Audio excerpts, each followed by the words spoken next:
Well over 20 million Americans are out of work due to the coronavirus pandemic, but it's a lot more people when you add in folks who have either missed a paycheck or their wages have been cut.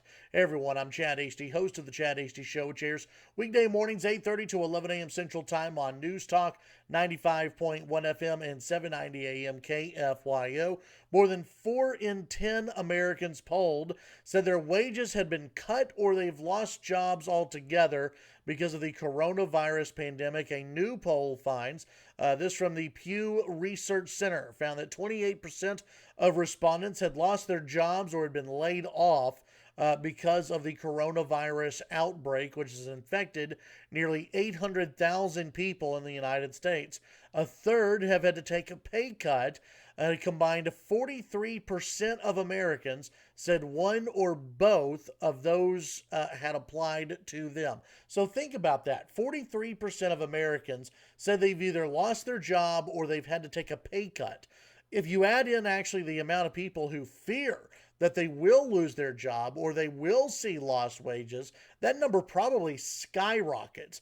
And that's why we may not see the economy rebound as quickly as people are hoping. Because, well, I don't know about you, but if you're afraid you're going to lose your job, or you're afraid that you're going to lose wages, or even if you have lost wages, and definitely if you've lost your job, you're probably not going to increase your spending. It's not really until people feel a little bit better about the economy and a little bit better about the situation will we actually see a huge rebound in the economy, in my opinion. I think that retail stores are going to do a little bit better. I think that you'll see some of the big box stores do a little bit better, and maybe even some of the big box retailers do a little bit better. But as far as restaurants go and theaters go, it's going to be some tough sledding, at least for a little bit, in my opinion.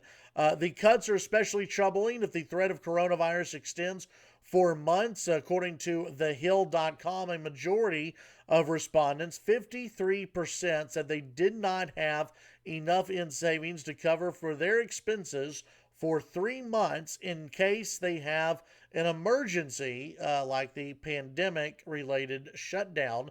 Most Americans also expect the economic problems caused by the coronavirus to extend for months. According to the new poll, 39% said they think the economic problems will last for more than a year, while 32% think it'll last for at least 6 months. So who knows what we'll see. Most respondents, 88%, said they supported the $2 trillion economic aid package that Congress passed last month. 3/4 said it'll be necessary for Congress to pass new measures meant to provide even more relief. Fewer than half, 46%, said the aid packages passed by Congress will go so far to do enough to help their own household. Most Americans think the relief packages are meant to help businesses, those who are unemployed, or state or local governments. Listen, if we see another stimulus package that's really meant to help out the average American out there, as we saw the $1,200 checks that have gone out and that continue to go out, if we see another round of checks, it's going to be because of this number here, this 43% number of people who have either lost their jobs or lost wages. If you add in, again, the amount of people who fear that they could lose their jobs or could lose wages due to coronavirus, that number, I think, probably pops well north of 50%.